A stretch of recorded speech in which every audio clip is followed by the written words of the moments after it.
Hey guys, welcome back to Clownfish TV. This is Neon. I am here with Geeky Sparkles. Hello. And we're going to talk about Hawkeye. Okay. But we're not going to talk about the show itself because we haven't actually watched it yet. We haven't had time. We've been very busy this last week. Haven't had time to watch Hawkeye, but we will get to it as soon as we can. What we're going to talk about instead is some drama or a Nontroversy.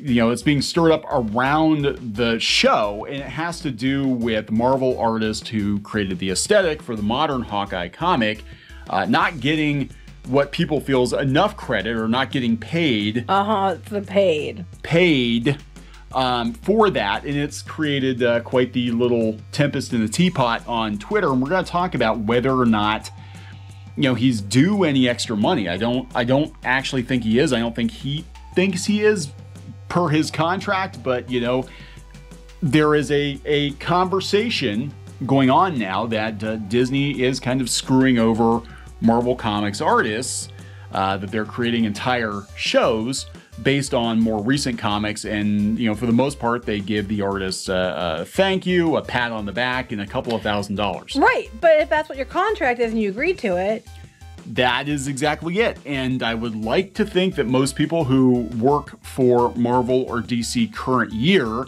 understand exactly what they're getting themselves into. When you sell your services to Marvel, part of Disney, they basically own your ass unless your contract says otherwise. I mean, I worked on Disney Comics for years. Stuff I have produced for one publisher would get reprinted somewhere else in the world. They'd recolor it, they'd tweak it, they'd whatever.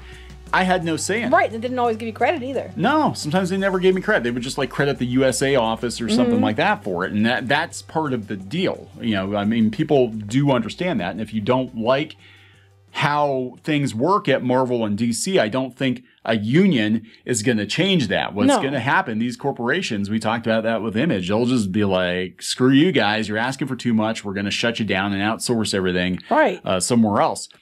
Go start your own thing. Go make your own comics, and then you get to be in charge. So we're going to talk about that. Before we get into it any further, please subscribe for more pop culture news, views, and rants, guys. Over 242,000 subs. Thank you for the support. We do talk about comics, having worked in and around the industry for a number of years. Do not work in the industry anymore. No, they don't pay. No, it's by choice. People are like, you got blacklisted from comics. It's like, no. Bitches, I quit years ago because it didn't pay. And we knew when we were going to speak out, it was going to burn the bridge. But we're like, well, when you can make more money literally working at Burger King or Walmart per hour, what difference does it make? Yeah, mainstream comics doesn't pay that well for the most part. There are people that are top shelf creators that do have better deals. But for the most part, most people working in comics don't make that much money when you break it down by the hour. The people who are doing better tend to be working on like indie projects or crowdfunded projects or something like that, right? Now it's cool to see your name on the cover of, you know, a Marvel comic or a DC comic, but it's not so cool when you see them use your concepts or your design in shows that make a lot of money and you're not getting a cut of that. Right. And the thing is, a lot of times it's spelled out in your contract, though. Yeah. So work for hire. Exactly. So you got to read your contract. You got to make sure you get yourself, you know, an agent or a lawyer who is well versed in these things. Yeah, we're not saying it's right. We're just saying it is what it is, and that's how. If you agreed to it, you can't really get pissed about it now. And I only say there'd be a problem if they didn't give him credit, but it sounds like they gave him credit too. They gave him credit. So this is David. I think it's Aja. It could be pronounced Aja or Aja. I don't know. We'll call him David. David, who is very, you know, much synonymous with Hawkeye, the more recent run, his art style, which is kind of a Vertigo-esque. I actually like his art quite a bit. You do. I do. But, you know, he has sort of defined the look of the modern Hawkeye comic book. Right. He has for about, 10-ish years now. Well, Disney is lifting that aesthetic for... I mean, it's clear they did. Obvious. I mean, no one's questioning that. Yeah. They totally did. It's obvious that they are. And fans are outraged he's not getting credit, but apparently he is getting credit. He's not getting paid though. But he might not be. If his contract says work for hire and you did the work, Disney does not have to pay you. No, and people don't understand. Like, this is kind of how comics has been for a long time. Not saying it's right, but corporate comics, you are basically making hamburgers. You know, you're working for McDonald's. You don't own the Big Mac. Well, for example, a lot of their menu items at McDonald's, it's been individuals, the restaurants or owners that came up with some of the recipes. You don't see them getting credit for every time. I bet they don't get paid every time they sell one either.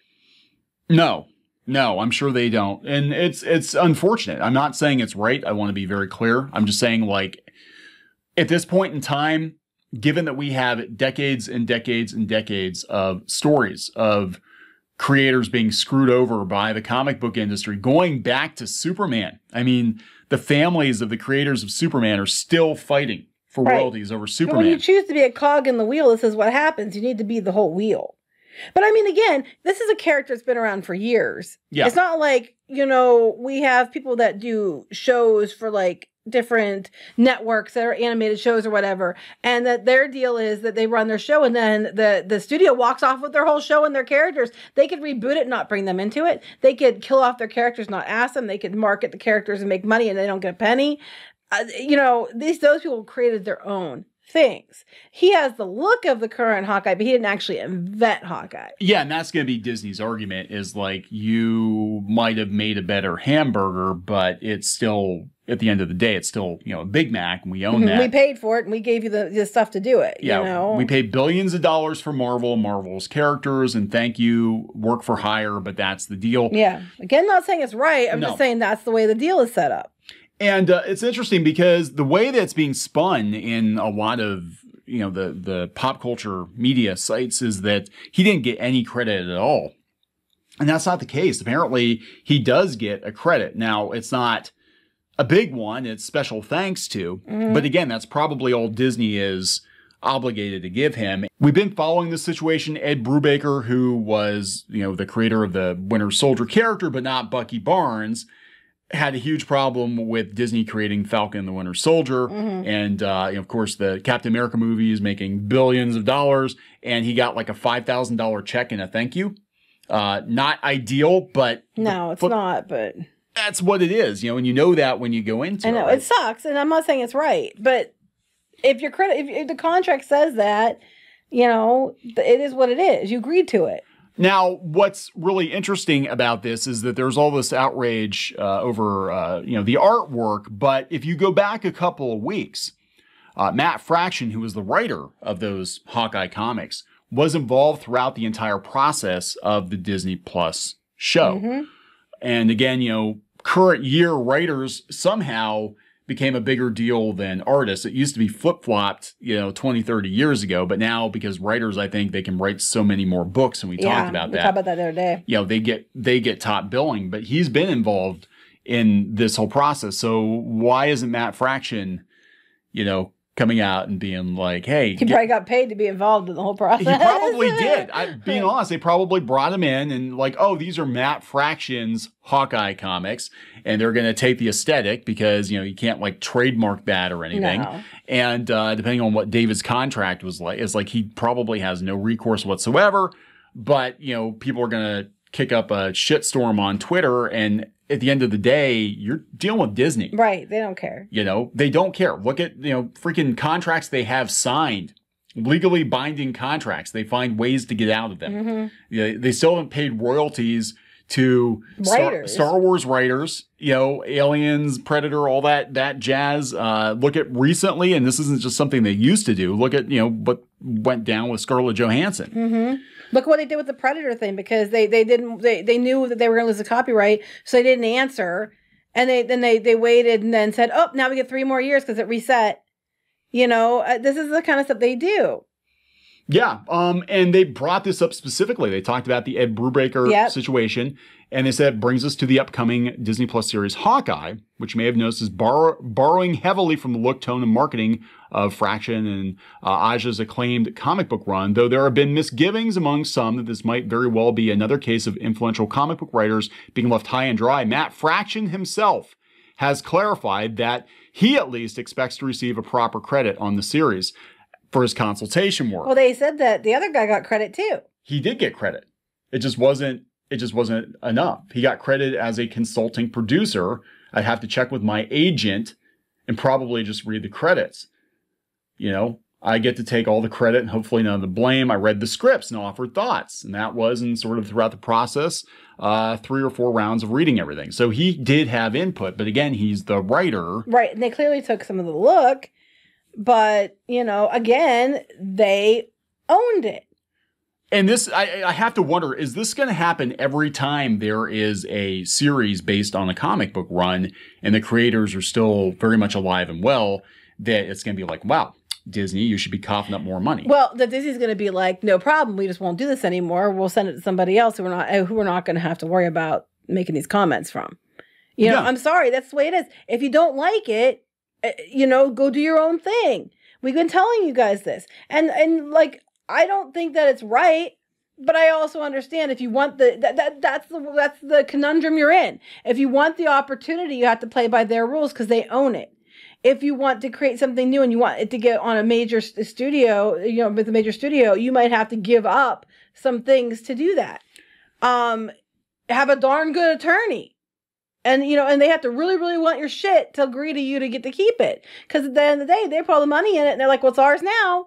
Yeah, that's literally how Disney thinks. You cash the check. You cash the check. You agree to whatever terms. I mean, it's not like it used to be where, you know, with the, like the Superman, where they said if you cash this check, they own it. It's not like that. In the fine print on the back of the check. It's not like that. They have to be up front now. There's contracts for a reason. Well, even with, you know, we talked about other publishers. I think we talked about the situation with Tokyo Pop before. A lot of creators were complaining about deals they signed with Tokyo Pop that were not great deals. They got like $20,000 advances or something, but then Tokyo Pop owned part of their property. And if they wanted it back completely, they had to pay Tokyo Pop back. Right, because they didn't earn out. So they didn't earn the money back. So Tokyo Pop wasn't going to just give it back to you from the goodness of your heart. You sure as hell wanted the money when you thought it was going to get you recognition and get your stuff out there. And it's like I said, again, it's a shitty thing, but it is what it is. The house never loses. Yeah, so I guess you have to decide as a comic book creator, do you want to play that game? And for some people, the game, it works very well for them. It leads to other things. It might not. It might be that the stuff you do for Marvel or DC, you know, it's a little bonus every once in a while. You might get a royalty check or something, but the stuff that's actually going to make you the money is going to be Spawn and not Spider-Man. Right. You need to build up your name recognition so you can go do your own thing. I don't know. It is what it is. He did get credit. Apparently, they're not going to get more money. I don't think the other guy got more money either. He was just working as he might have got paid for consultant fees, but they already did the work. Disney owns it. Marvel owns it. It sucks, but it is what it is. Don't work for Marvel, I guess. I don't know what else to tell you. It's like, and this was after, I mean, this comic book run, this was after a couple of years, I think, after Disney bought Marvel. So right, that's what I'm saying. It was under Disney's watch. So here's the thing, you know, we keep telling you guys this, and we're telling you all this stuff we tell you for a reason, because this is how it usually works out. Yeah. And it stinks, but it is the way it works because they're the ones paying for it. They're the ones printing it or putting it on the air. They're the ones paying for all of it and paying you to do it. Unless you have an agreement where you own half of it or you own part of it with them or you own all the rights, they can take the style and say, hey, look. But then to be fair, they have people, somebody else brought up that David guy had a cover he did that was an homage to somebody else's cover from the 80s. Yeah. And, you know, he did that before. So, you know, potato. It's all been done. Just, you know. Go do your own thing. That's my best recommendation for you. All right, so we're going to wrap this up. Please subscribe for more pop culture news, views, and rants, guys. We'll talk later. Bye.